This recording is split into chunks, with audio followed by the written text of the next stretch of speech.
Hello everyone, myself Dr. Rahul Badwai from RB Institute of Nutrition. Hope you all are safe and healthy. When we face any challenging situation in life, thumb rule says we have to work on basics to find solution to it. Similarly, this pandemic has posed many challenges in front of us. And when we dig into basics, the one thing that comes to our mind is immunity.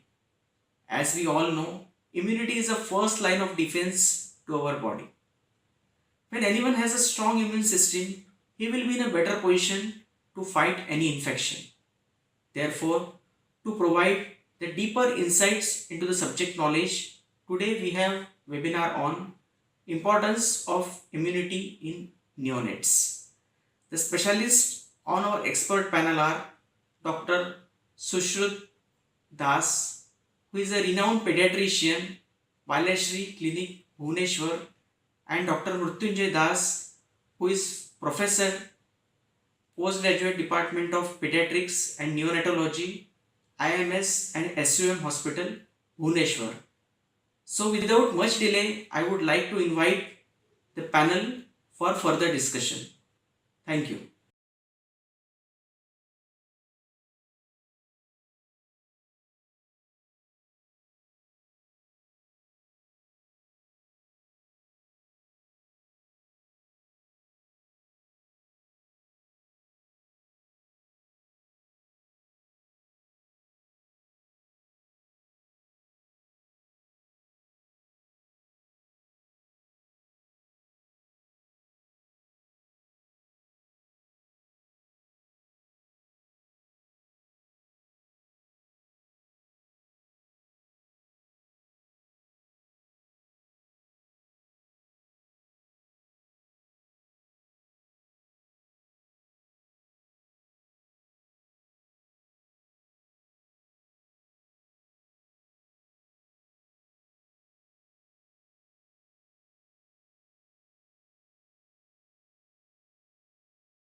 Time diet चारिटा दुई कहितला चारटा पांच हेगलानी मोर मोर एटा सोयवा time टा मोर मते मते जल्दी पठेला दीटा काण सब तक पठे माने लगे 3टा ରୁ 4:30 मोर सोया time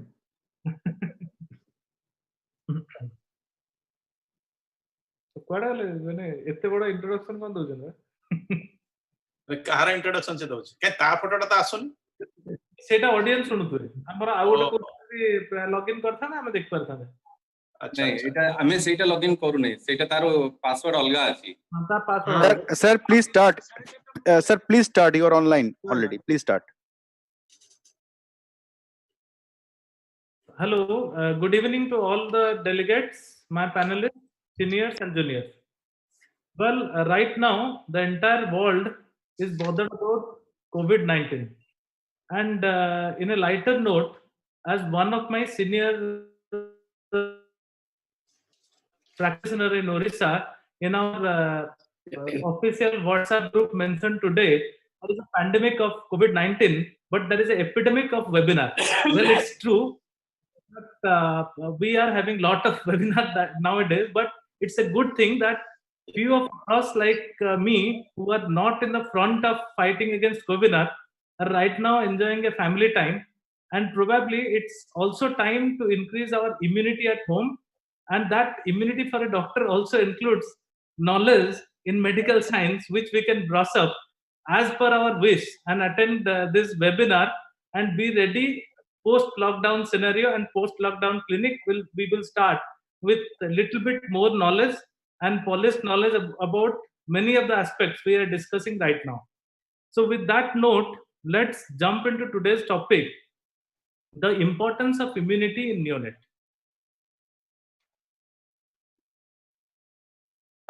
Right now, no vaccine and no medicine for COVID. It's the game of immunity. So it's probably the survival of the fittest right now, what we are experiencing. So not only doctors, but also our beloved Prime Minister has given us tips how to increase immunity by warm water, haldi and whatnot.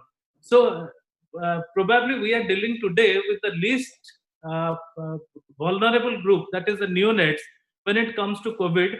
But the importance of immunity, probably neonates stands out in pediatric practice, and this topic, that's why this topic is very important for practitioner, neonatologist, and pediatrician, for all. So today I'm delighted and I'm really privileged to have such a panel with me. To start with, we have our senior most panelist, Dr. Asutosh Mahapatra, who is a senior pediatric consultant, senior. He is kind of the founding member of NNF in Orissa for the last 10-12 years. With his secretaryship, we have organized the 2015 Neonatal Congress, that is the NeoCon in Orissa, in which he was the organizing secretary. Right now, he is a fellow of Neonatal Society. Apart from that, he is a WHO trained NICU expert. And as well, he is right now having the post of Vice President of NNF in Orissa and the EB for the Central EB for Orissa. Welcome, sir, to this gathering. And second, we have Dr. Arjit Mahapatra, who in Orissa, not only in Orissa, in India, he may not be, I may not be introducing him because he is the first DM neonatology of Orissa. As a neonatologist of national repute, he has participated in lectures, webinars, seminars, and lectures. And his creation, the Jagannath Hospital and the NICU of Jagannath Hospital, is probably a new horizon in Orissa for child care and neonatology. He is also a fellow NNF, and welcome, sir, to this gathering. Third is my schoolmate, classmate, college mate, MBBS mate, and Dr. Jagdish Sahu, Dr. Prasad Sahu, who is my friend and who is now upcoming neonatologist in Orissa. He is the head of department and in charge of NICU at SAM and IMS Hospital. He is DM in neonatology and a very, very thorough gentleman and a very good academician. And I have my coordinator, Dr. Murchinda Das, who is my elder brother. He is a professor in pediatric from SAM Hospital, IMS and SAM Hospital. And myself,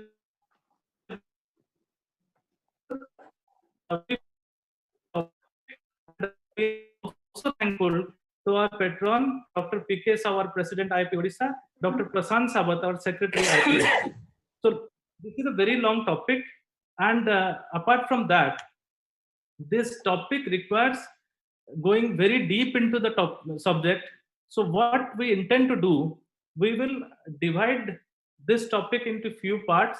We will discuss about the immunity in neonate, the basic science. Then we will discuss about the factors which influence the immunity in neonate. Finally, we will discuss about the pathology part, that is primary immunodeficiency and acquired immunodeficiency. So with that, as we know that immunity and immunology is nothing new for pediatricians. In our basic sciences, we have studied that what is the definition of immunity. It is a state of not only the immunity and immunology is limited to it. It also the factor which discriminate between pathogen. It is a defense against tumor and active immune surveillance. It has role in immune tolerance, and it also induces and maintains the immune state at homeostasis. So primarily, when we go to the basics of immunology, immunity, whether in adult, in children, or in neonate, it can be divided into two basic classification: innate immunity, that is native immunity, and acquired immunity or adaptive immunity. So when we come to innate immunity, basically what is innate immunity? It's a non-specific inherent immunity of a person. For example, we can go to that basic thing that as human being, we or different organism that affects a plant kingdom. Why? Because we have an immunity with which we are born with, which is called innate immunity or the natural immunity of a human being. So that innate immunity acts within minutes of exposure of a pathogen, and basically this immunity is maintained by barrier, inflammatory cell, and different factors of inflammation. So it's very critical for a newborn because newborn is not yet exposed to many pathogens. So innate immunity is probably the first defense mechanism for a neonate. So with that background, let's go a little bit deep into the science of innate immunity. So to start with, I would like to invite my senior most panelist, Dr. Ashutosh Mahapatra. Sir, please briefly describe what's the barrier. Okay. Good afternoon, everybody. So, coming to the barriers in neonate for immunity.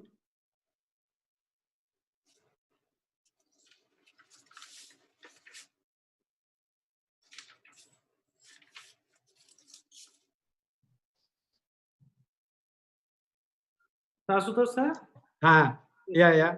please proceed. So, most important physical barrier is skin, and the largest organ of a newborn is skin.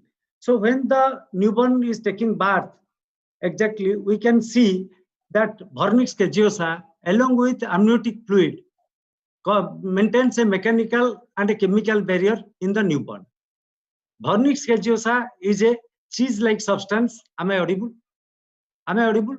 Yes. So vernix caseosa is a cheese-like substance which contains 81% water, 9% lipids, and 10% proteins.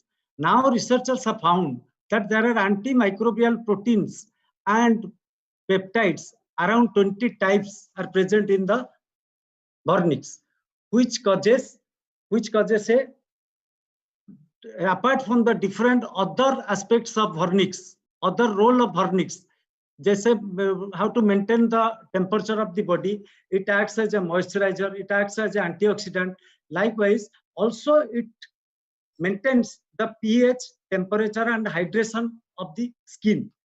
So it protects against the group B streptococcus, E. coli, candida infection are being prevented by this vernix. So we should not remove the vernix.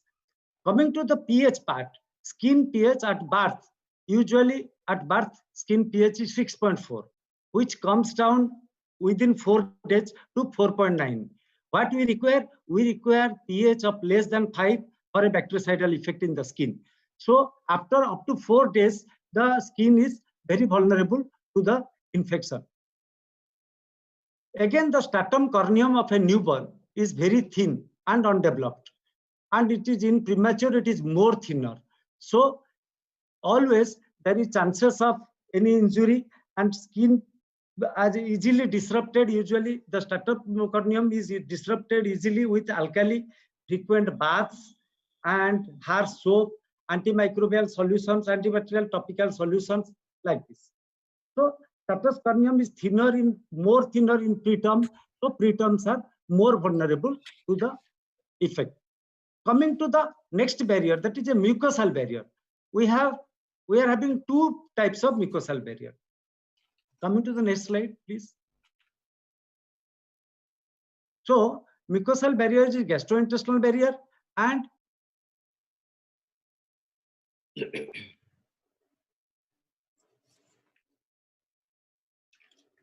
Dr. Ashutosh? it's audible. Yeah. Now it's audible. Please go ahead. Gastrointestinal barrier and respiratory tract. So these are the two mucosal barrier in which we are bothered.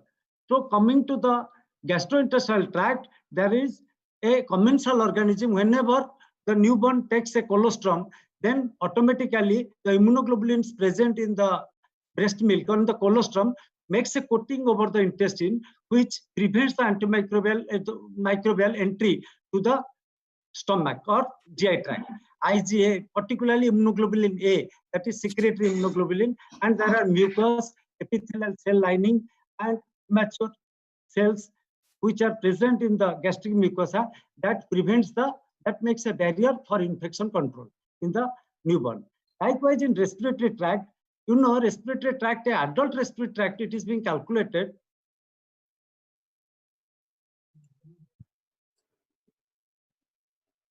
So when in the respiratory tract, in the adult, it is calculated that the surface area of an adult respiratory tract is around 80 to 100 square meter. That means it is around half of a tennis court. So when air entries in a, when we take inspiration, a newborn takes inspiration, so inhalation results in exposure of extensive amount of epithelial tissue to harmful environmental poison or environmental agents and infectious agents. So what happens now in the respiratory tract also, there are some commensal organisms, they used to stay. They makes a barrier. Antimicrobial peptides also present, mucus also present, and ciliary action that usually does not allow the microorganism to invade the respiratory tract. Okay. Okay. So what we understood that the first line of defense, that is the innate immune system in a newborn, is the skin. So not only it's a simple barrier, but also it's very essential to have a acidic pH, which is bactericidal. And in mucosal membrane, apart from the chemical mediators, there are also simple functions like peristalsis or sneezing or coughing. Is a kind of barrier in the immune system for the neonates. So secondly, we are now know something about the barrier. So what are the innate immune mechanisms which is beyond barrier? So what are those mechanisms? As we have discussed here, there are inflammatory cells and different inflammatory factors. So it's a request to Dr. Arijit sir, please highlight some innate immune mechanism which is beyond barrier. Good afternoon and welcome to everyone. So it's very nicely depicted by Dr. Asutosh about the physical barriers, which consisted of various things like skin, vernix, the GI mucosa, the respiratory mucosa, etc. So once a pathogen enters or passes this physical barrier, then what happens? So to understand that, we have to go bit back into our embryology. So once a pathogen or any antigen presenting cell or any antigen for that matter, bacteria, virus, the antigen crosses the physical barrier, how does the body reacts of the newborn?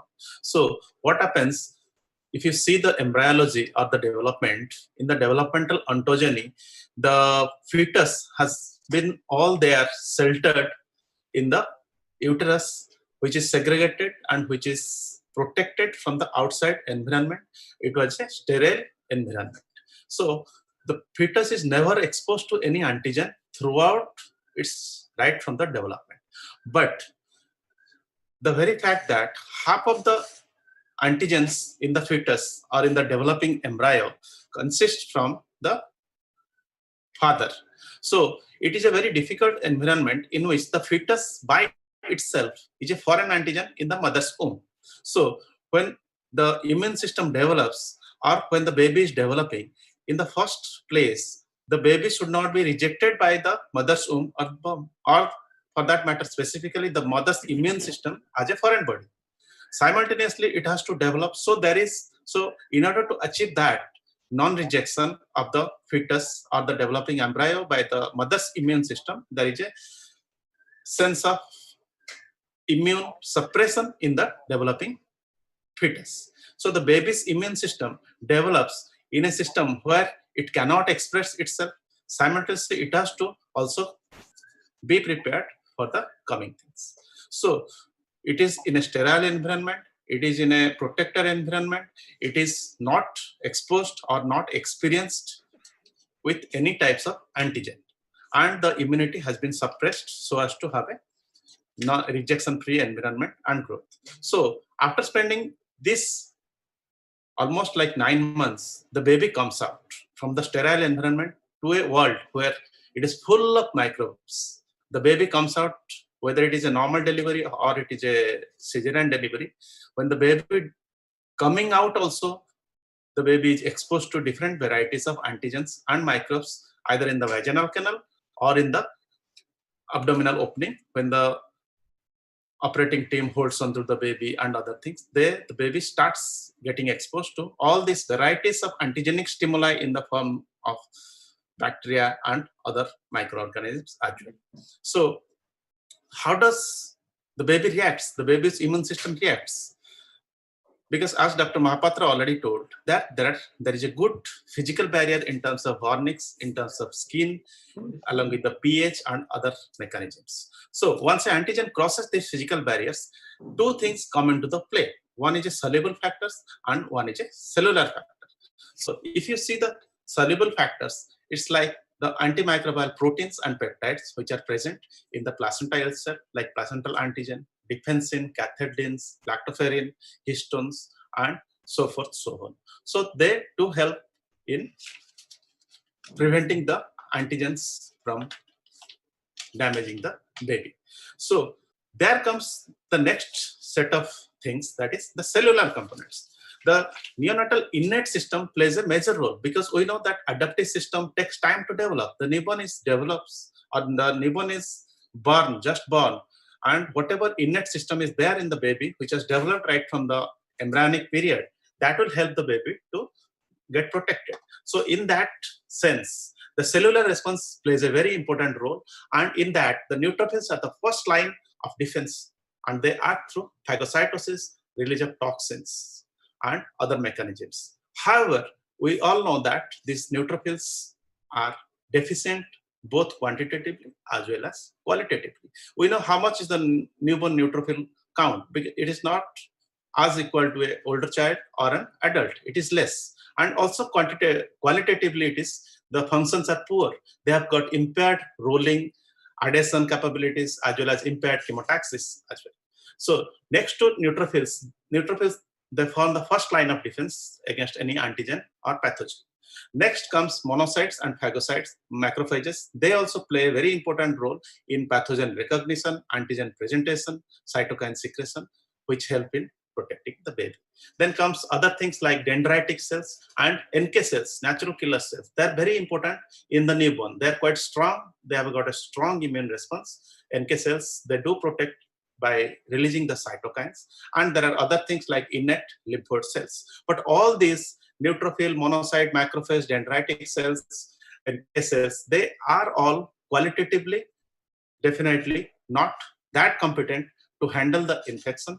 So that is why the newborn is at a disadvantageous position, and we see so much of neonatal sepsis is such a big issue and such a big killer in everywhere throughout the world. Neonatal sepsis is a big killer, and the main reason is the newborn's difficult ability, or the inability to handle the infection, as it is very much handicapped in terms of all quantitative as well as qualitative function of both the soluble and the cellular component of the defense system. Okay. So what we understood that till now, we know that yes, the baby is vulnerable if the pathogenic organism or the pathogenic attack is crossing the barrier. It will be made by all those cellular mechanisms, and those cellular mechanisms will ultimately be presenting the antigen. That is, antigen presentation is done. Yeah. So it is taken by innate immunity.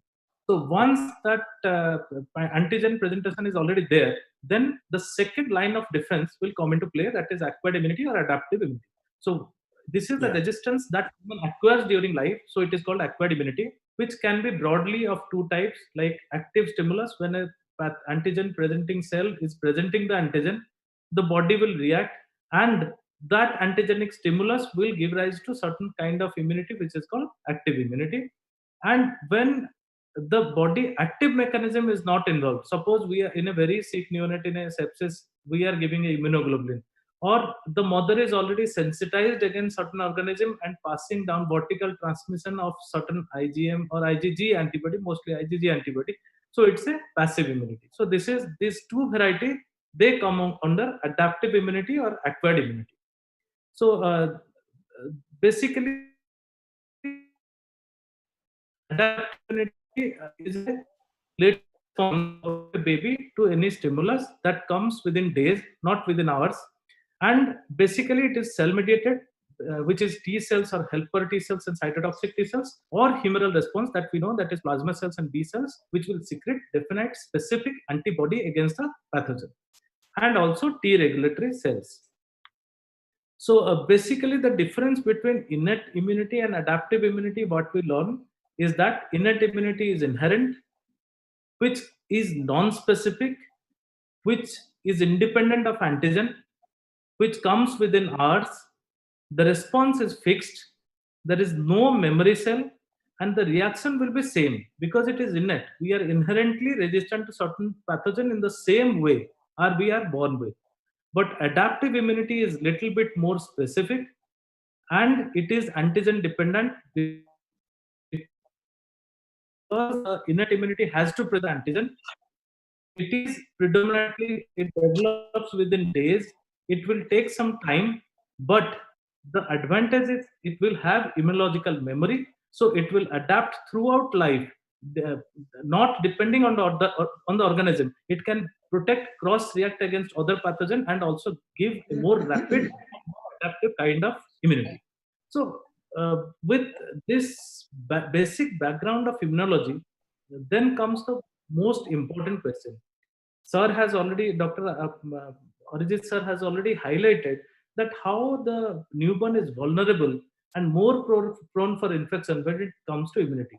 I would like to call upon our third panelist, Dr. Jagdish.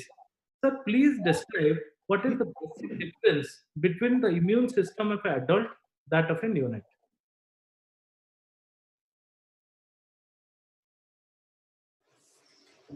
Dr. Jagdish, please unmute yourself.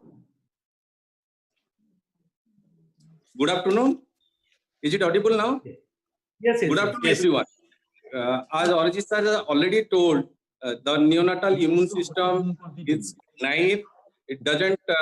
It is not experienced with the extrauterine environment, so it takes time. With the antigenic exposure, gradually the adaptive immunity develops. So in this time, the 3 to 6 months time, it is mostly dependent upon the maternal immunity and the innate immune system for the antigenic response. So Sir has already described regarding how the fetus, which is actually a foreign antigen, is being protected by the mother through the placenta, which is the immune mechanism in the mother. Then the starting of the immune system begins as early as 2 weeks of gestation. But the development, when we come to the development of the immune system, at 2 weeks, the first hematopoietic stem cells appear. Then 4 to 8 weeks, the complement synthesis start at 5 weeks of life, myelopoiesis at 6 weeks, the hematopoietic stem cells in fetal liver by 7 weeks, the lymphocytes, the pro-B cells appear in the liver by 7 to 8 weeks of life. Similarly, the lymphocytes detected in the thymus to 8 to 9 weeks. So that is, so there is a process of development of immune system inside the uterus. So coming to the variation between the neonatal and the adult immune system, so we'll go step by step. For the innate immune system, the components of the innate immune system, what Dr. Ashutosh sir has already described regarding the physical barrier, the complement proteins, the toll-like receptors, the cytokines, the immune cells are all similar, but the quality, quantity are varying. So coming to the barriers, sir has already described regarding the importance of the stratum corneum and the immaturity of stratum, the skin in case of premature babies, and it takes almost 2 weeks for the skin to mature. But another most important thing, in the neonatal period, the skin has skin immune system, that is SIS, that comprises the keratinocytes, the mast cells, the T lymphocytes, the Langerhans cells. They are also the antigen presenting cells. Again, the Wernicke caseosa in the skin is also contains lot of antimicrobial peptides like lysozymes, defensins, that also act as the innate immune system. Similarly, coming to the next component, that is the complements. As I have already told, the complement starts from 5 weeks, but there is a defect in both the qualitative and quantity of the complement. So coming to the quantity, it is almost 45 to 75% what the adult has, the complement levels in the newborn, and that too in the preterm babies, these complement level are still low. Then the mannose binding protein, which activates this complement again by the alternative pathway, are also low. Then coming to the neutrophil mechanism, which is the predominant cell there, the neutrophil mechanism, the neutrophil, they are less in number. Second, the functional activity of the neutrophil are lesser. There is what happens in the normal immune response when there is a inflammation. So neutrophil directly goes towards the immune, towards the antigen and captures it. So there is a impaired chemotaxis, rolling, the adhesion with the antigen, the transmigration or the pseudopodia formation, the microbiocidal mechanism, all are impaired in case of neonatal immune system. So this decreased microbicidal action is mostly because of the decreased lactoferrin, then decrease in the bactericidal permeability protein and also because of the impaired NADPH activity in case of the neonatal neutrophils. Also, there is impaired recruitment of the neutrophils towards the inflammatory size. That is mostly because of the interleukin-6, which actually rises in case of newborn immune system as compared to the adult system. Then coming to the monocytes and macrophages, so there is a reduced expression of the MHC molecules in the macrophages. They have diminished response to the antigenic stimulus. The monocytes in response to stimulus, they produce immune necrosis factor less. So again, there is impaired production of the interferon gamma, and there is also defective in chemostasis and phagocytosis due to the impaired opsonil levels. Then coming to the another most important point is the toll-like receptors. As you know, the toll-like receptors are present in the our antigen-presenting cells or the immune cells. They actually identify the lipopolysaccharide or protein over the antigen. That is the PAM component they identify. So there is a decreased expression of these toll-like receptors, adaptor protein as compared to the adult, but some studies they told that the TLR receptor adaptor proteins are similar in both the levels. But there is a once these TLR receptors get stimulated, then there is a signal pathway that helps in transcription of NFK beta, and that helps the cytokines gene expression increases, and that releases a lot of cytokines. So this downstream signaling pathway from the toll-like receptors, it is mostly affected in case of the newborn babies. Similarly, the chemokines, the cytokines, the response are low. But one thing is important is in the compared to the adults, the interleukin response, particularly interleukin 6, 10, and 23, are higher in case of the neonatal immune systems. Then coming to the natural killer cell activity. So as you know, in the natural killer cells, they mostly depend upon the lysis of the virus-infected cells, lysis of the tumor cells. Also, they act through the antibody-dependent cytotoxicity, antibody-dependent cell lysis. So the NK cell level in the newborn is also almost 50% that of the adult values, and it takes almost 5 months to get it mature. Again, the NK cell function is also immature in case of the newborns. So this is all related to the innate immunity, where I have already described each of the components, each of the cells are present, but they are functionally immature. Then similarly, another important thing is the adaptive immunity. So the cell-mediated immune response, contrast to the adults, the number of these cells are actually higher in case of newborns as compared to the adults, but actually they are functionally immature. So again, there is why it is more because of the proliferation, T cell proliferation. Again, the production of defensin, which is a cytokine, that is also lesser in case of our neonatal immune systems. And another most important point is the neonatal immune system is biased T cell development, that is towards the Th2 cell type rather than the Th1 type. Again, already I have discussed regarding the less production of interferon gamma in from the T cells in response to the antigen stimulation. So coming to the humoral immunity, that we know that is the most important part. So the transfer occurs mostly from the transplacental. The immunoglobulins in the mother gets transferred through the placenta, and the baby gets immunity from that. And so, if you look at the graph also here, the maternal IgG contribution gradually through the placenta it goes to the baby, and at the time of birth, the level of neonatal IgG level is much higher than the maternal IgG level. But gradually there is slow increment of IgM, and another component, the secretory immunoglobulin A, present in case of the colostrum and the breast milk, that also helps in the humoral immune response in case of the newborn babies. So this is in nutshell about the adaptive and the humoral immune response, how it is different. So in summary, if I go to the next slide, if I come to the summary, so the innate immunity, there is weak mucosal immunity, there is deficiency of complement components, there is diminished toll-like receptor signaling mechanism, there is deficient activation in response to the antigenic stimulation, like in response to the lipopolysaccharide or the protein antigen, the neutrophil function is affected, the opsonin levels are affected, then there is decreased phagocytosis by the neutrophils and macrophages, and the NK cell function affected. That is about the innate immunity. Again, the acquired immunity, there is deficient in Th1 immune response, there is reduced activity of the cytotoxic T cells, also there is decreased level of the interleukins, again deficient B cell immunoglobulin production is also there. That is coming to the summary of the difference between the immune system between neonates and the adult. Okay, so we have covered this. So next, Yeah, we have covered that. okay. So next, what we would like to discuss. So why we are so much bothered about neonatal immunity? Why this is an important topic?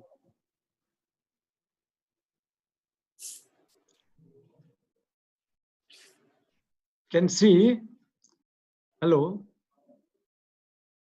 from statistics, we can know that 5 million children, infants in the first year are dying. So infants death in the first year of life globally is 5 million, and according to that, also within that 1.5 million deaths are due to only infection. So this is a figure of infant death. So coming to the neonatal death, you can see that asphyxia is 23%, pneumonia and sepsis is 26%, though diarrhea in newborn period is very, very rare, and death is very extreme rare, and preterm death is 27%. So what happens, a preterm baby may die of septicemia also, may die of pneumonia also, and may die of asphyxia also. So once a preterm baby is taking birth, he is prone for all these three types of deaths. So you can see the infection rate, the sepsis and pneumonia itself causes 26%, and as from preterm also, from that preterm 27% also, many children, newborns are dying due to infection, and maximum mode of death of preterm babies are also due to infection only, that is sepsis and pneumonia. So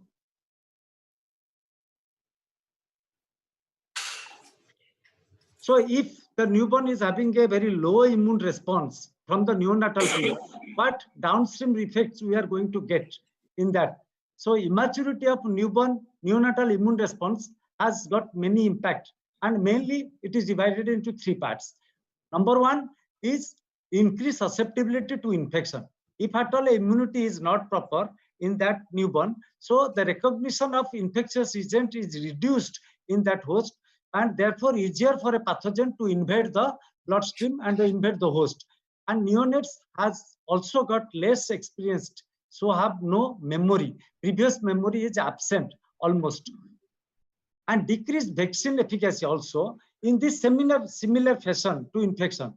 Reduced recognition of vaccine and antigen foreign means that induction of protective memory response to vaccines are reduced in newborns. So there is no maternal derived antibody, though it will work to some extent, which may mask key epitopes of the vaccine also, the maternal antibody which is present in the newborn.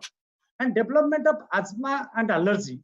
This Th2 T helper cell 2 skewing of the T cell response, which is found that in the recent advances, evidence has suggested that the recruitment and activation, the cell play, the TH2 cell, the helper 2 cell, plays a triggering role in recruitment and activation of IgE producing beta cells, B cells, mast cells, and eosinophils. So that it is a hypothesis and it is thought and research is going on about this matter that it may be the common cause and important cause or allergic responses to antigen in early life and development of atopic dermatitis, allergic rhinitis, asthma, and allergic, all these type of reactions, all these type of diseases in the newborn and the childhood period. Okay, sir. Thank you. So next, we would like to know from Dr. Asutosh, Dr. Arjit sir. So we have discussed about the basic of neonatal immunity. Dr. Jagdish has nicely explained that how each component of neonatal immunity is different from that of the adult. And why we are bothered about neonatal immunity, we have already covered. Dr. Asutosh has explained. So, sir, is neonatal immunity modifiable? Dr. Arjit, please. Yeah, it's a very interesting thing that having known that neonatal immunity is not matured, it has got so many handicaps, and because of so many handicaps, neonatal sepsis contributing to such a high mortality in newborns as well as during the infancy period happens. And Dr. Asutosh has already told that how it has contributed and how the diarrhea, respiratory infections, and other things are more in newborn as well as in the post-neonatal period, rather in the infancy, and how allergy and immunology has contributed to the development of asthma and related allergies. So we must be very interested to know that how we can modify it, how we can make it better so that neonatal mortality or the morbidity as well as becomes less. So as we already discussed that during the development process, the newborn is not in sterile environment, so it is not really exposed to many antigens. So, but it is exposed to some amount of antigen through the mother. So through the mother, whatever the baby is exposed through the mother. So maternal nutrition during pregnancy and the nutrition of the baby after that plays a very important role in development of the neonatal immune system. So the antigens which gets presented to the embryo in utero through maternal nutrition, mother takes various types of food, and in that process, it also presents some amount of antigen to the developing baby. And in the breast milk also, the mother provides some amount of antigen and also some antibodies also there. We know so many lactoferrins, antibodies, live antibodies against some specific diseases, and non-specific immune factors are also there, which goes into the baby through breast milk. And also complementary food which influence the immune system development. So that we call that 1000-day concept. The 1000-day concept, that 1000-day in the perinatal period, the concept in which the baby's immune system is in the developing stage, the various types of antigen which gets presented to the baby through maternal nutrition, through breast milk, through complementary feeding. So various types of complementary feeding the baby takes other than the beyond the exclusive breastfeeding period, that is after 6 months of age. Then there also the role of probiotics is also there. Some people have tried to give probiotics and modify or better the immune system of the baby. And also the micronutrient supplement in terms of iron, zinc, vitamin A, D, and E also exert many influence on the development of the immune system during the neonatal period. Another thing I'd like to say here is the maternal vaccination. The maternal vaccination also provides ready-made antibodies to the baby so as to protect the newborn baby during the early neonatal period till the time the baby itself can develop the antibodies against that specific disease. So in that respect, two vaccines I'd like to point out. The influenza vaccine and Tdap vaccine. So these two vaccines must be advocated to all the pregnant women. So we must see to it that we must tell our obstetrician colleagues to get it into practice to give influenza vaccine as well as Tdap vaccine to all the pregnant mothers, so that the baby gets protected from influenza and the Tdap, the diphtheria, tetanus. Previously, we were giving only tetanus. Now, the diphtheria and pertussis component has already been advocated, and IAP also advocates, as well as WHO. AAP says, so if the mother gets the influenza and Tdap vaccines, the baby in the early neonatal period, before the baby gets its protection from the vaccines, can also get protected from these diseases. So, to summarize, the newborn's immune system can be modified to a better form in terms of maternal nutrition, in terms of breast milk.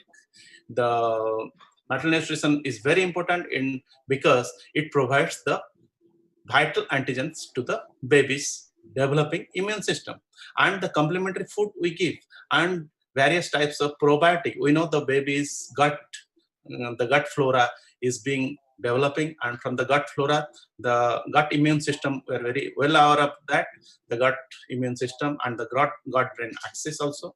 So we have to be very careful. We give good type of complementary feeding so as the baby develops good immune system, and also micronutrient supplement. Nowadays, it is a standard of practice to give vitamin D right from the birth till 1 year of age. So that also helps in developing the immune system, and various types of probiotic has also been admixed with various types of formula. So that also gives some amount of developing boost to the developing immunity. So it's very clear that the baby's immunity, the baby's fate is not actually decided by ICU. So we have to be very careful. Prenatal event, first 1,000 of days of nutrition, maternal antibody, maternal vaccination, maternal diet. Then when the baby is weaned, everything is important. So, sir, thank you. Such a very good, important thing we have discussed. So next, we will come one by one. That we will take up all modifiable factor, and we know that this is nothing new. That probably the most important influence of immunity is nutrition. And when it comes to nutrition for a newborn, it's colostrum and breastfeeding. So, Dr. Ashutosh, please highlight salient features of important nutrition and breastfeeding in immunity. Dr. Ashutosh, please highlight nutritional factor that influence immunity in newborn.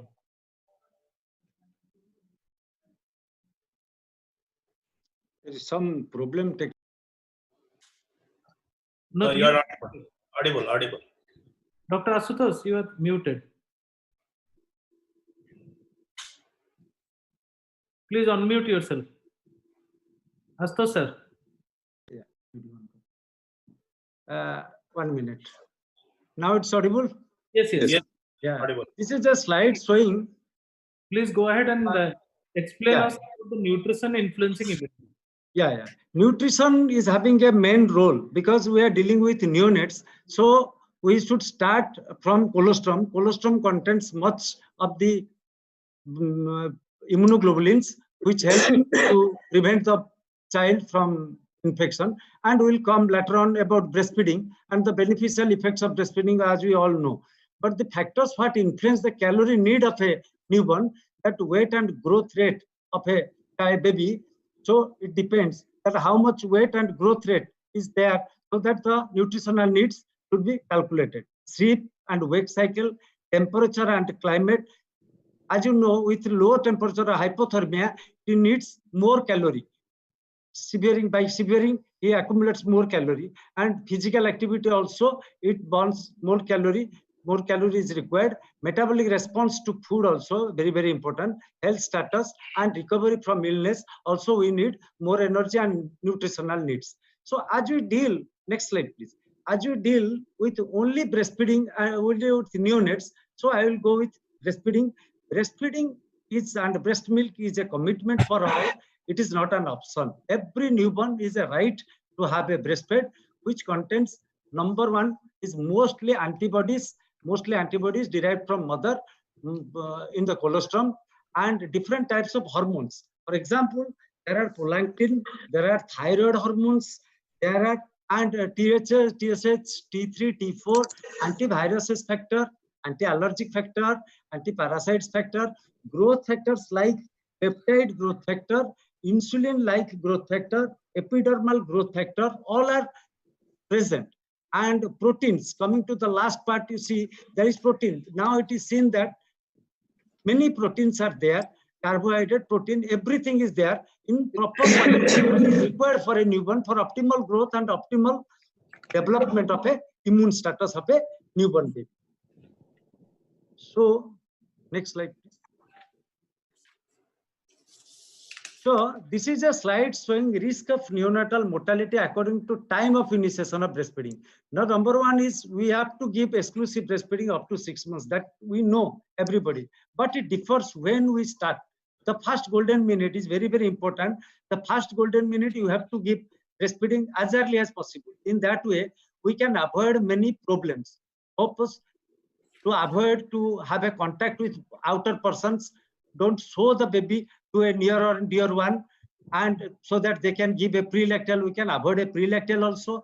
And this is a graph showing that if we are giving within 1 hour the breastfeeding, it is how much the baby will be, the survival rate of the newborn, and the newborn survival rate, how it is increasing. 6 times more risk of death if we are not giving up to 3 days. If we are not giving up to 3 days, then 4.5% and 6 times more risk of death is there in the newborns. It is a study.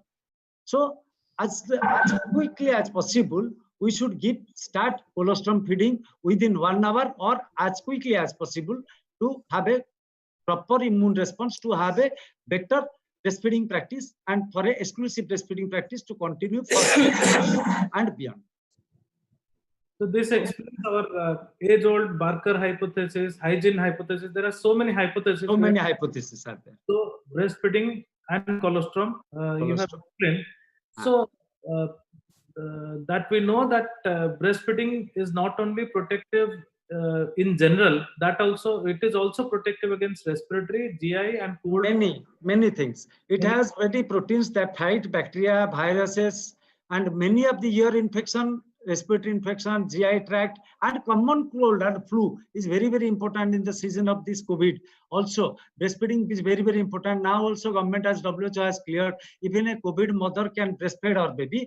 And breastfed infants receive protection that lasts for lifelong. The protection which he gets from breastfeeding that lasts for lifelong. And also SIDH, sudden infant death syndrome, is very, very less in comparison to non-breastfed children, and serious disorders like cancer, diabetes, and all these non-communicable diseases are very, very uncommon in the child who has taken exclusive breastfeeding and for a longer period. And most important is that if a child is fed with cow's milk or any animal milk, it is there greater incidence of ear infection, diarrhea, respiratory illness, everything, cancer, heart attack, and allergic disorders, mainly allergic disorders like atopic dermatitis, allergic rhinitis, bronchial asthma. These are very, very common who are taking cow's milk or other milk. So the benefits of breastfeeding is enormous. There is no doubt. Nowadays, research is going on more and more, and they are telling that breastfeeding is not only, breast milk is not only to meet the calorie value of a newborn, it is having enormous value which we do not know, and researchers are going on, research is going on time to time, and we expect more important things in future also about breastfeeding, breast milk. Thank you. So next, we would like to know, there are so much talk about when certain pharmaceutical company are coming to us, they are talking about amino acids profile. So what is this amino acid profile and how it bears a relationship with the immune advantage for a neonate? Dr. Jagdish, please.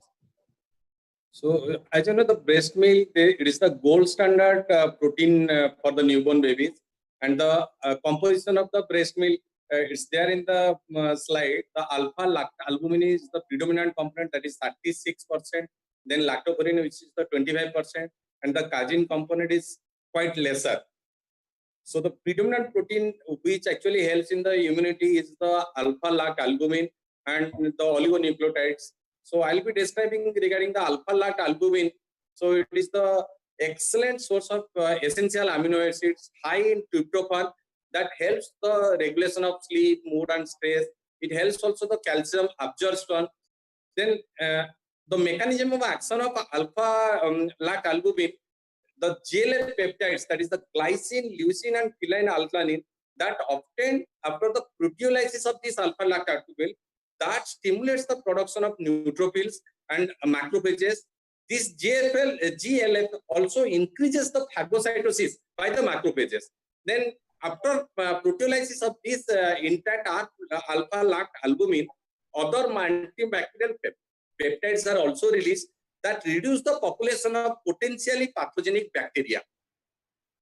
Then another important is the predominant immunoglobulins. We have already discussed that the immunoglobulin A, D, E, G, M, primarily the IgG, G in the colostrum and the humoral immune response we have already discussed. The lactoferrin in the breast milk, it is antioxidant, has got antiviral property, antifungal property.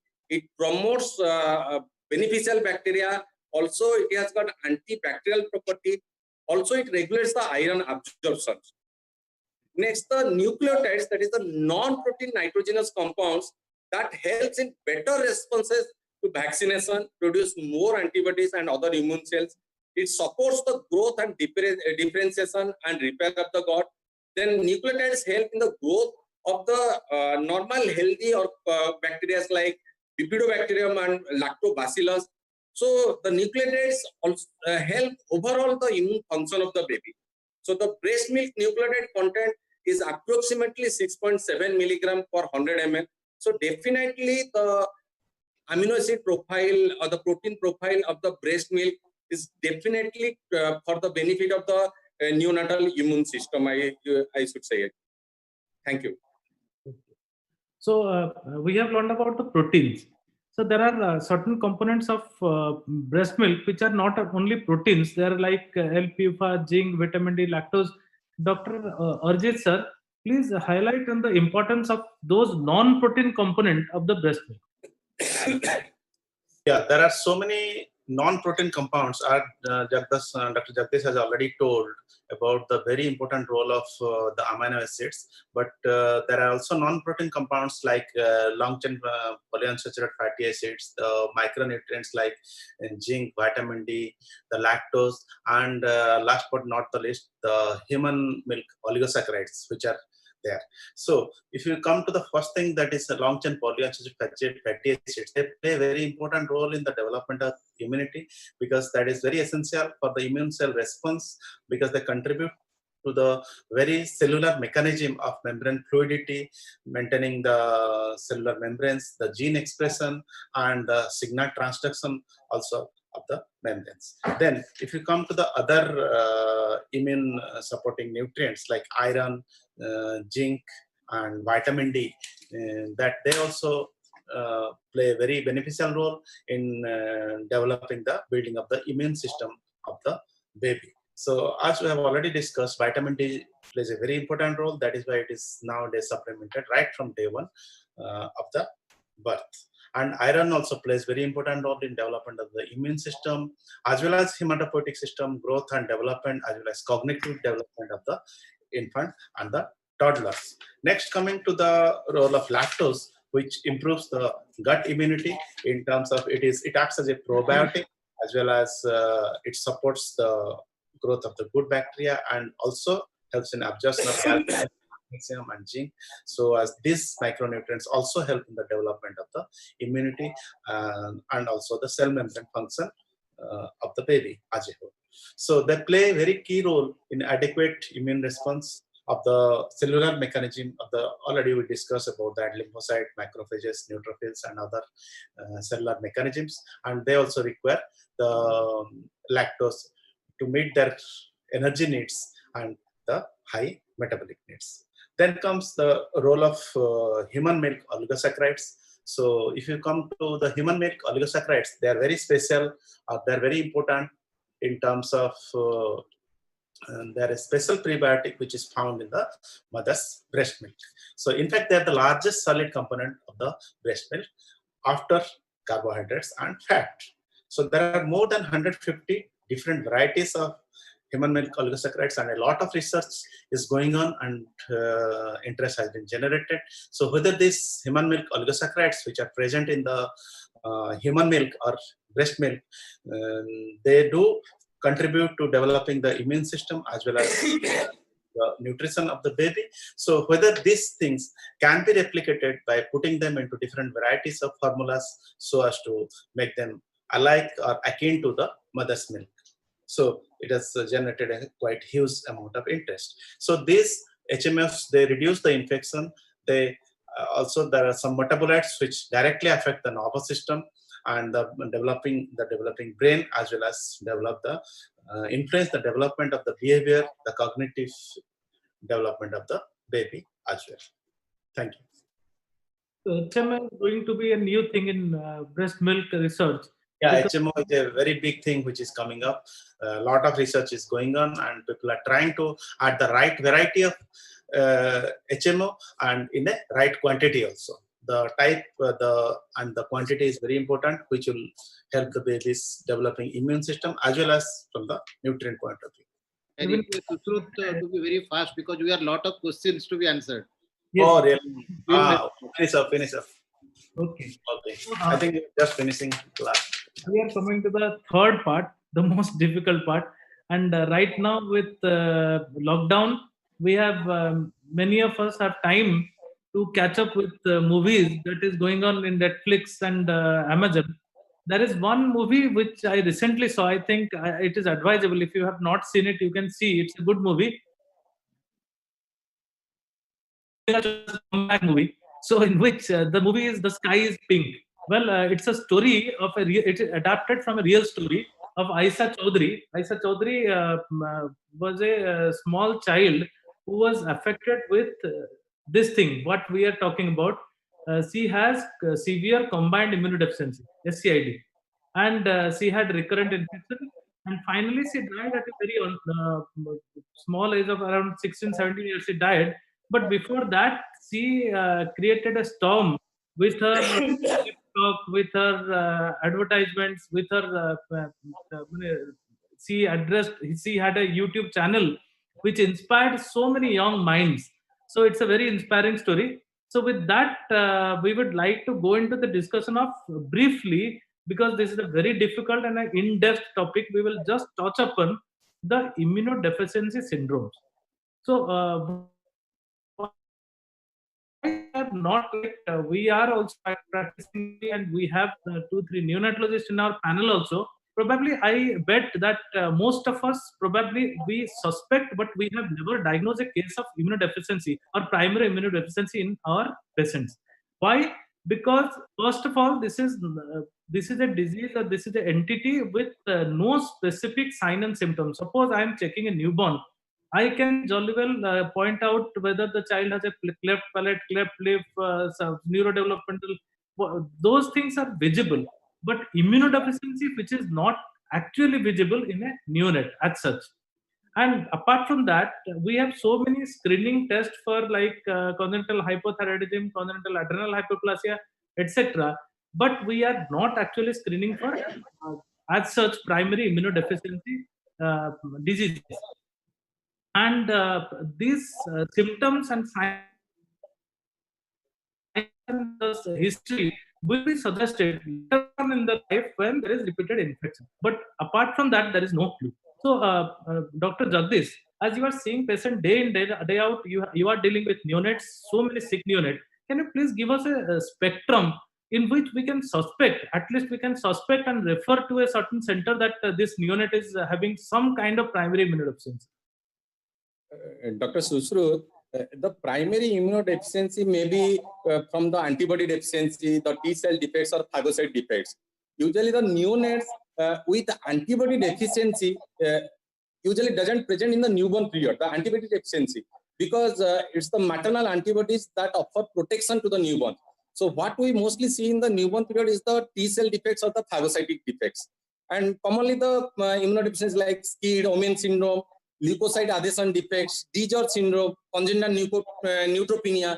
These usually we see in the newborn period. So how we suspect? Mostly looking at the family history, if there is history of consanguineous marriage, if in the family there is death, history of death in the early childhood, unknown cause, early childhood death in other family members, then definitely we can have a clue. Again, any newborn presenting with recurrent infections, or if the infection is unusually severe at unusual locations, or it may be because of the unusual pathogens also, then definitely we have to think of immunodeficiency as a cause in the newborn. Again, common clues, I want to just highlight that common thing, normally the umbilical cord falls around 3 weeks, 2 to 3 weeks. But if there is a delayed separation of umbilical cord beyond 6 to 8 weeks, then we can suspect it may be a case of leukocyte adhesion defects. Then suppose same group of babies with delayed separation of cord, with minimal inflammatory features, without any pus formation, omphalitis, perianal scars, with persistent neutrophilic leukocytosis without any definite evidence of infection, then definitely we can suspect leukocyte adhesion defects. Similarly, if a baby presents with hypocalcemia, most of the early onset hypocalcemia, facial dysmorphism with congenital heart defect, then definitely we can suspect a DiGeorge sequence. Similarly, neonatal thrombocytopenia,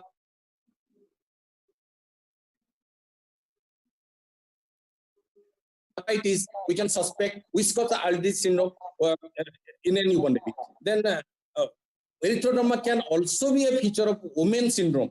That is also can be seen in case of newborn baby. When we do the complete hemogram, actually absolute lymphopenia, if it is there, then definitely suspect SCID.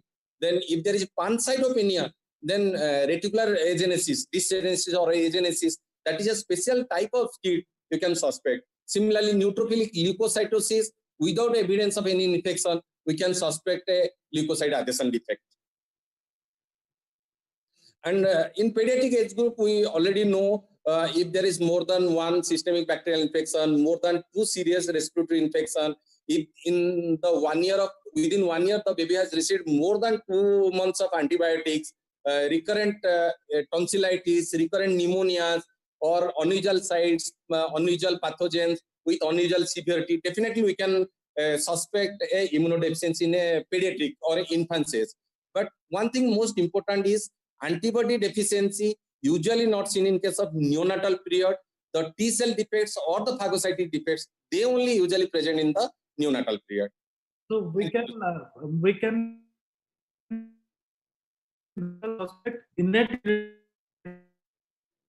immunity involvement, because as we have already discussed, acquired immunity will develop later on. So those defects will be found out during infancy, not in neonatal period. But we can at least refer our patients with innate immunity, that is phagocytic defect. Okay.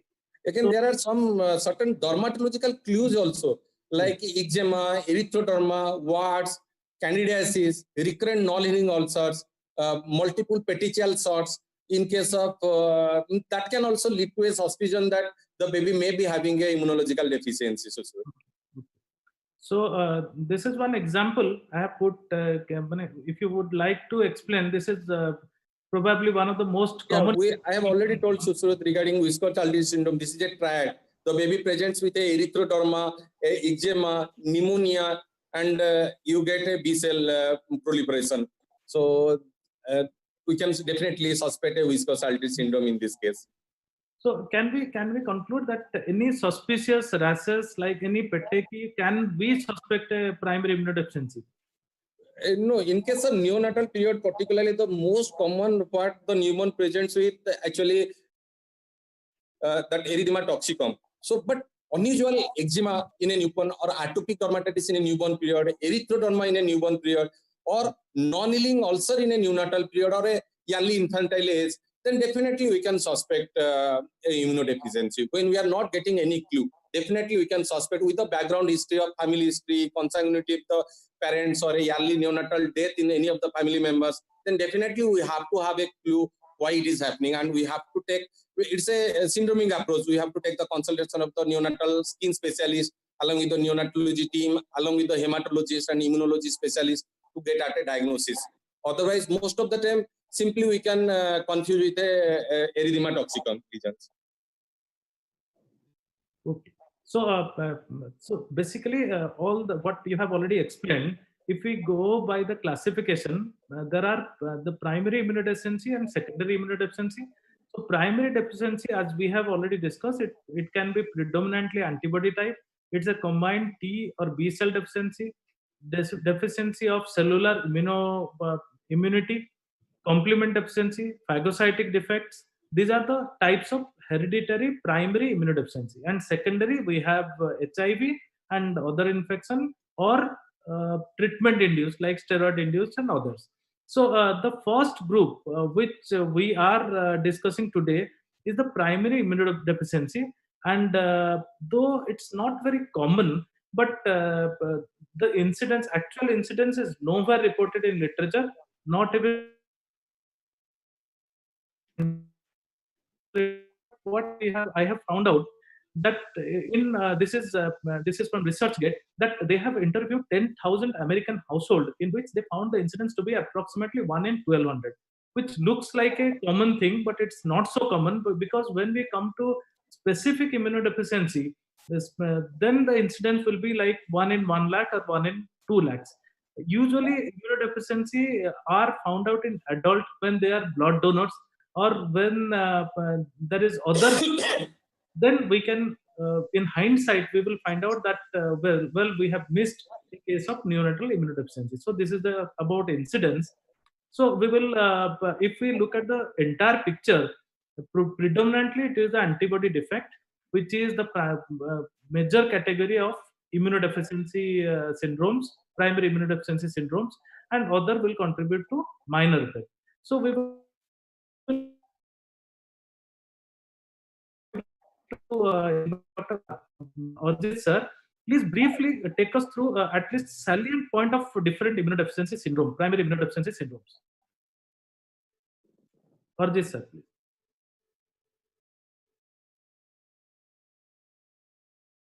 Arjit sir, please unmute yourself. You are muted. Arjit sir, you are muted. Yes. So can you hear me now? Yes. Please go ahead. So coming to the primary immunodeficiency types of syndromes, as you already told in that pie chart, that majority are 65% are antibody or B cell deficiency, and the minority are combined and other things like cellular, phagocytic, and other complement deficiencies. And as Dr. Jagdish already told, that antibody B cell deficiency, they do not present within 6 months of life. So they appear after 6 months. So to be very specific, during newborn period, a very small amount or the incidence has to be very less, because the chunk which is antibody mediated deficiency, that is after 6 months. So the very small amount which are other things, they come during neonatal period. And as we already know that there is a difficulty in diagnosing during the neonatal period, and there could be also IgG deficiency due to prematurity, because the premature babies, they do not get that. If you remember that graph which peaked during the time of the birth, that the maternal IgG transfer from the mother to the baby, that peaks around the last trimester. So obviously the baby who has missed that last trimester, the baby has also missed the surge of the immunoglobulin, which placental transfer of immunoglobulin, which should have come from the mother to the baby. So in that way, they are again deficiencies. And if you already, Dr. Jagdish discussed about that, what are the signs of potential disorders? Like you have unusual presentation, you have recurrent presentation of sinopulmonary infection, persistent presentation with enteroviral infection of the GI tract or the nervous system, and when there is an overwhelming sepsis, which is not commensurate with the clinical situation of the baby. The baby is otherwise having overwhelming sepsis, which is not correlating with other things. Like it's a term baby, there is no risk factor, and there is nothing else otherwise, but the baby has landed up with sepsis, and that's a bad sepsis. Many times we see that clinically it deteriorates, the babies deteriorate very fast. They become hypotensive, they become respiratory distress, sometimes apnea requiring ventilation, vasopressor support, and all those stuff. And that develops in a very fast manner. Within 12 to 24 hours, the baby is so bad. And if you take the history, sometimes, at least in 2 to 3, if I remember, 2-3 times in my practice, I've seen that recurrent neonatal death in that family or in that particular couple. They have recurrent neonatal death, which is unidentifiable, undiagnosed, and the babies are deteriorated very fast. And so those are the kind of babies which are usually like, say, agamaglobulinemia, or something like some complement deficiency, or hyper IgM syndrome. So all those things which could be there, but usually as they're very difficult to diagnose, because unless you have a setup like those research setup where you can do the quantification of those things, and but you can get the clinical clues in terms of low lymphocyte counts, low, and other things in terms of that. Thank you. This is about primary immunodeficiency syndromes. So, Ashutosh sir, please give a brief outline of secondary one, that is acquired immunodeficiency in neonates. Acquired immunodeficiency in neonates, commonly perinatal HIV, is the number one and most important thing which we are dealing. Nearly 2.5 million children are all over the world. They are suffering from this disease. 7 to 40% of females, mothers, they used to, HIV positive mother, they used to transmit the disease to the offsprings. So usually the presentation is asymptomatic up to mucocutaneous candidiasis. The child may be asymptomatic, maybe have a severe presentation, but later on they used to deteriorate very rapidly.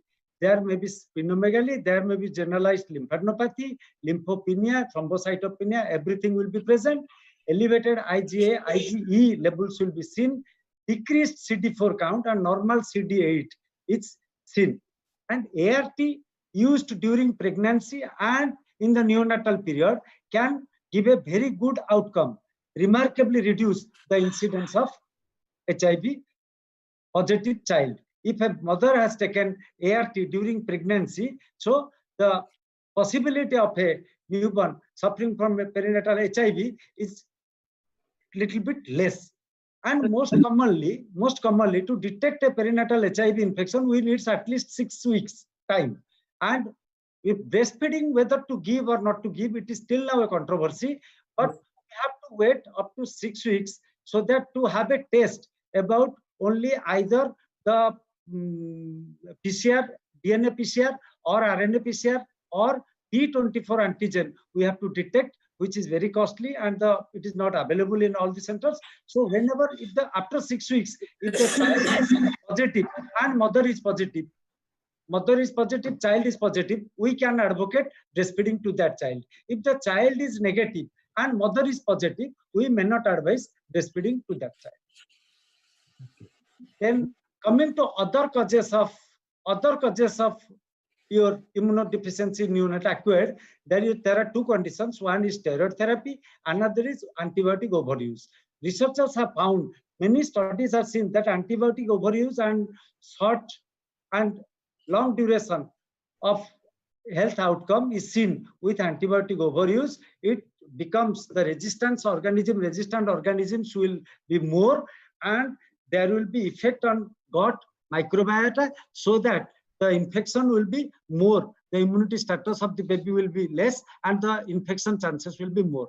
Likewise, in steroid therapy, suppose in cases of chronic lung disease or in case of adrenal insufficiency, in which case we are giving a long-term use of steroid, there also we see usually acquired immunodeficiency in newborns.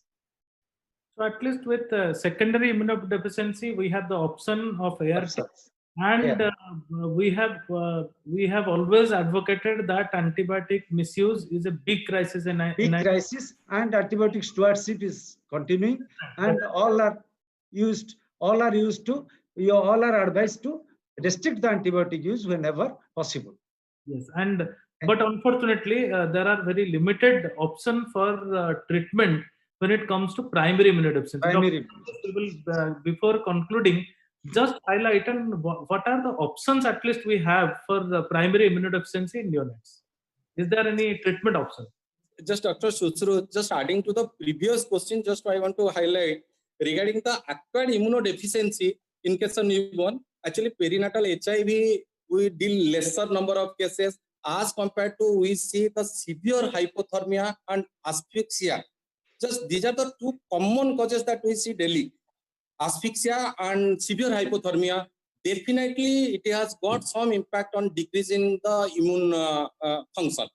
Hypothermia, the studies have already proven that it leads to increase in incidence of the late onset sepsis. That is hypothermia at admission. Definitely. It is already proved. It's already proved hypothermia. Another thing is the nutrition. The premature babies are deficiently low in immunity. Second, extrauterine growth retardation. That has also proven to be associated with decreased immunity. And for that, two actually research is going on regarding the modifiable factors for this immunity regarding one is kangaroo mother care, whether the kangaroo mother care improves immunity or not. And second, probiotics. We have discussed about the probiotics and the role in NEC management and the role in immune development is there. So coming to my question now, is there any treatment for immunodeficiency? So definitely there is some options, but the major management is the general treatment or the supportive treatment. We know only definite management or the specific treatment is bone marrow transplantation or the stem cell transplantation or IVIG replacement therapy for the IVIG A-gamma globulin cases or gene therapy for the adenosine deaminase enzyme replacement therapy or gene therapy. But these are, it is not practiced mostly. So stem cell transplantation, bone marrow transplantation are done in some centers, but we know what is the cost of treatment.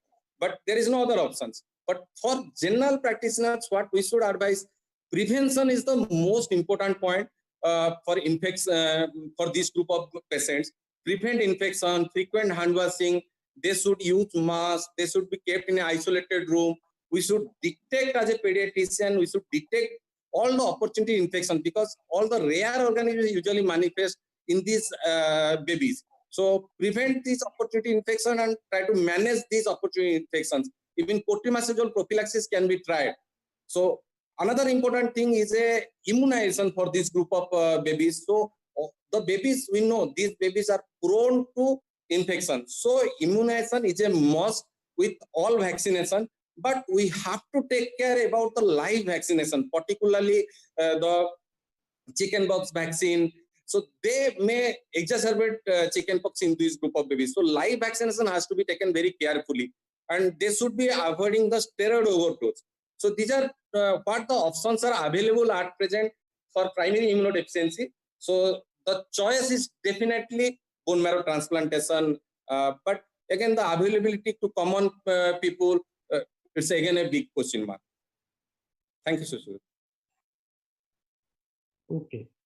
So that brings us to the end of this very difficult topic and very difficult discussion. We have tried our best to highlight at least salient points, but I know and I believe that many doubts will be there, and we will try our level best to clear as many as possible. Now over to Dr. Mrityunjay. Please go ahead and give us. Truth and all the panelists. Now this audience and the response from the audience is very good. We are approximately 2,000 delegates throughout the country watching this live. So this is a very huge success of this program. Now going to the questions one by one, I will go. I have around many questions, but I will go for few one. So coming from the first question, coming to the first question from our president, sir, to Ashutosh, sir, Vernix Kagiosa, sir, will it be beneficial for the child? If so, when the child should take the first bath? And coconut oil application, will it improve the immunity of the child? Vernix Kagiosa, now in the recent study, it is found that Vernix Kagiosa should not be removed. Only we should wipe the newborn baby out of water. We should dry the newborn baby, not wipe the wipe out the vernix. It will be self-limiting. It's selfly. It will go. It will be melt. When It the, will when melt the and give a newborn, coating over the when skin. the newborn should So, take a first bath. so first bath can be given after the cord falls. The first bath can be given. And vernix caseosa cannot remain more than 7 days. Up to 7 days, it will remain and slowly it will be absorbed in the body. It is beneficial for the skin. So it acts as a moisturizer. It acts as an antioxidant. So we should not remove it. And About we can coconut give oil, bath. Coconut oil we can use, but after the cord falls, after falling of the cord, then Actually, only we can use.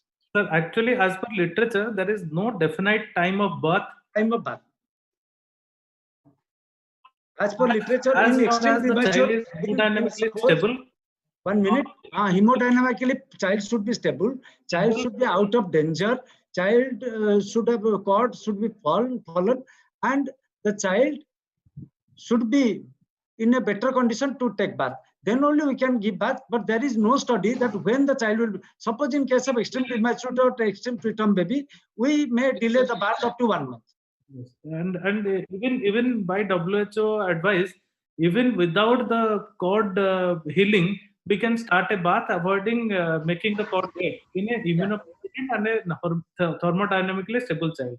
And for oil, no oil is recommended as such, but vegetable oils, especially coconut oil, is found to be beneficial in 67% of Indian skin. One interesting thing is that mustard oil should not be used, but it is used mostly all over the world. Mostly used oil is mustard oil, which is not should not be used. Thank you, sir. We will go to the next question. It is to Arjit sir from our secretary, sir, Dr. Sabat. So when should we give the Tdap and influenza vaccine to the mother? In which trimester and what is the dose? Tdap and influenza vaccine to the pregnant mother.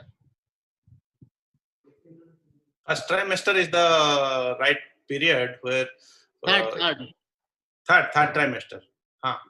Third trimester is the right period when we can give influenza and Tdap vaccine. And you know, in this COVID situation, you may never know from next 6 months, you need to give a corona vaccine to the mother as well, along with the influenza and Tdap vaccine. So another vaccine will definitely be added over next 6 months. Okay, so another question to all the panelists. Dr. Rajiv from Khurda, any role of prebiotics or probiotics in the immunomodulation? Anyone can take this one. I think Arjit sir has already explained that HMO, which is a prebiotic, is a component of breast milk. Lot of research is going on. So definitely prebiotics will give rise to certain probiotics, and even it has been found to be effective in case of NEC. The researchers, they have proved that HMO, that is human oligosaccharides, they bind to certain receptor which is called glycan receptor in intestine, and they mimic like a pathogen. So they will block the pathogenic, that is bacteria recepting sites, and protect against certain serious infection like infection also, like NEC. So probiotics directly to neonate is an ethical topic which need to be discussed, that whether we can give ethically probiotics because it's a living organism. Dr. Arjit can add some points on that. Lot of research, lot of publications has already been there to give probiotic to well babies, and even we have done a big trial of more than 5,000 newborns over here in Odisha, which has been published in the prestigious Journal of Nature, and which we have found that there is a reduction of 40% of neonatal sepsis among the group, it was a double-blind randomized trial. So there is a reduction of 40% of the newborns, and there are several other studies in which it has been already proved. But again, it has not yet been a standard of practice, and we don't know which probiotic and what is the dose. The market is exploded with the plethora of probiotic. There are so many types, maybe hundreds or maybe thousands of probiotics are already there in the market. They're being marketed. So, but nothing is, there is no standard of practice. There is no standard guidelines, which probiotic to use, when to use, and what is the dose. But definitely, as research shows, there is definitely some benefit would be there. Maybe over next few years, we would be knowing that. Okay, so another question I think Dr. Jagdish will be answering this very well because he is attached to the COVID clinics and of our hospital. So one question from Dr. Himanshu Rai from Cuttack. So whether any study on COVID-19 infection of vertical transmission from mother to child, and second one, if the child is infected in the newborn time, then what is the treatment pattern or what is the protocol in the newborn baby treatment? Regarding vertical transmission from mother to baby, that is the transplanted transmission, it is still not proved yet. Second, transmission through breast milk is not again proved. So breast milk can be given. So again, the literatures are different. The Chinese literature says when they have published the guideline regarding the neonatal COVID management, in their literature, they have described that if the mother is COVID positive, then definitely the baby has to be separated. This is I'm telling about the Chinese guidelines. They have to be separated. Don't give breast milk. Direct breastfeeding is they don't allow in the China. Express breast milk can be given or formula can be given. Once the mother is negative and baby is negative, then they can be rooming together. And there should be consideration of early discharge from hospital. Second, regarding the management of COVID, so presentation of neonatal COVID, again, it is new. They may present with bilateral pneumonia, mostly the peripheral pneumonias. So the guideline tells any baby who presents with respiratory distress in the neonatal period beyond 24 hours of life, and we don't have any cause that explains this respiratory distress like asphyxia, meconium aspiration, or a sepsis, then definitely suspect it as a case of COVID-19 and send nasopharyngeal swab or oropharyngeal swab for testing. And then isolate baby in a separate COVID-19 positive nursery and send sample. Once it is positive, then you need to go for isolation and continue express breast milk. Don't avoid express breast milk because nobody actually knows till now the transmission. Again, Is there any specific treatment they're asking for the in the newborn? There is no specific treatment for COVID. No trial is there. Only thing is supportive management by ventilator support that for the baby with a respiratory distress, oxygen or a NIV support or a invasive support depending upon the respiratory distress. But no chloroquine, hydroxychloroquine, azithromycin or antivirals is not studied in case of newborn babies and should not be tried. Okay, one more question that is very interesting regarding the cesarean section. So anybody can take this one. Cesarean section babies have weaker immune response. Is it so, or is there any evidence regarding to say that it is having less immune response or more immune response? Yeah, I'd answer that. There is not really any evidence that cesarean babies have less immune response or weak immunity.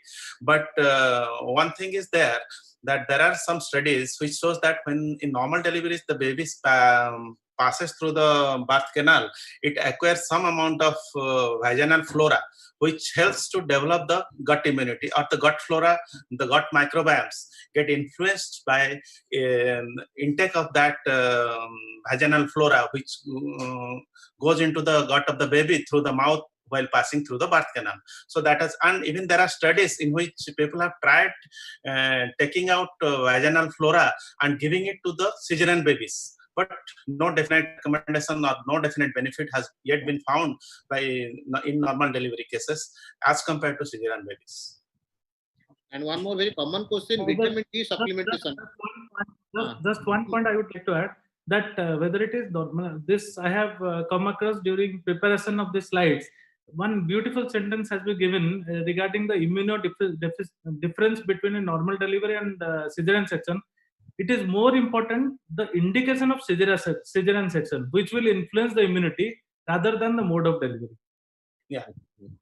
Okay. Now another question from Dr. Somnath Basu, Kolkata. Vitamin D supplementation. How does it help in the immunity and how long we can give, when, from when? And Dr. Prasanna was also asked, if vitamin D is improving the immunity, can we start it from day 0?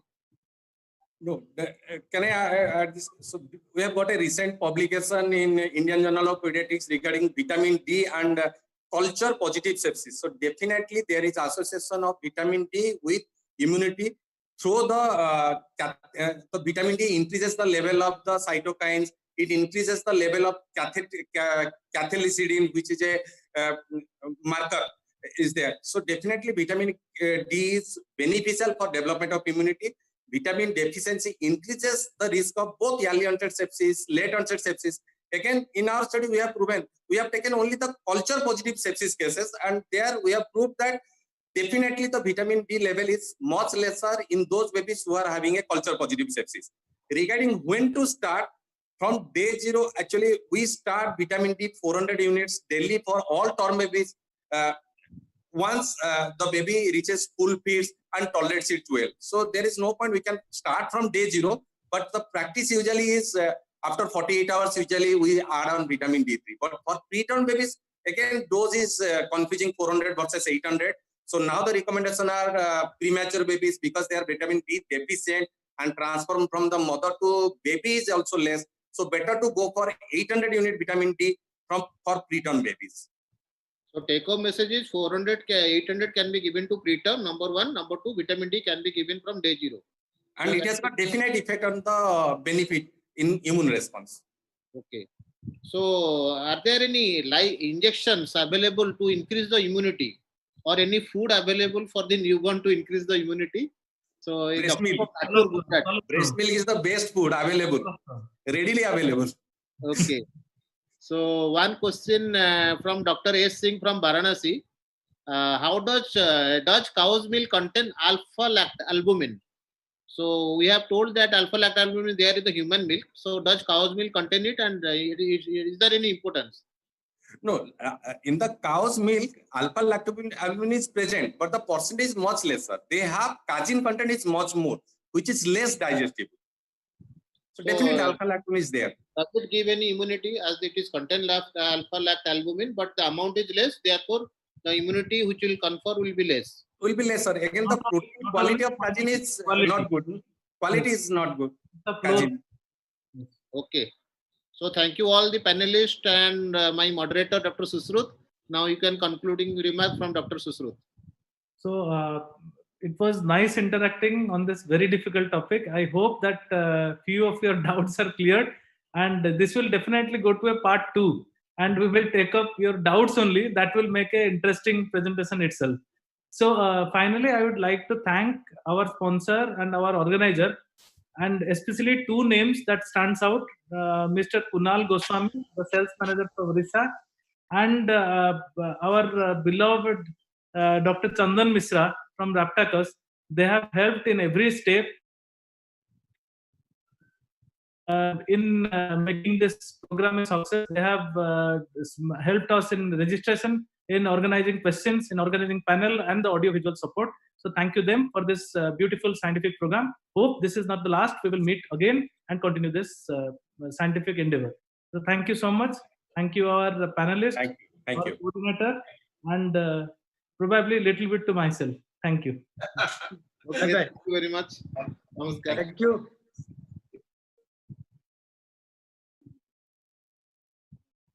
Thank you. Question पचल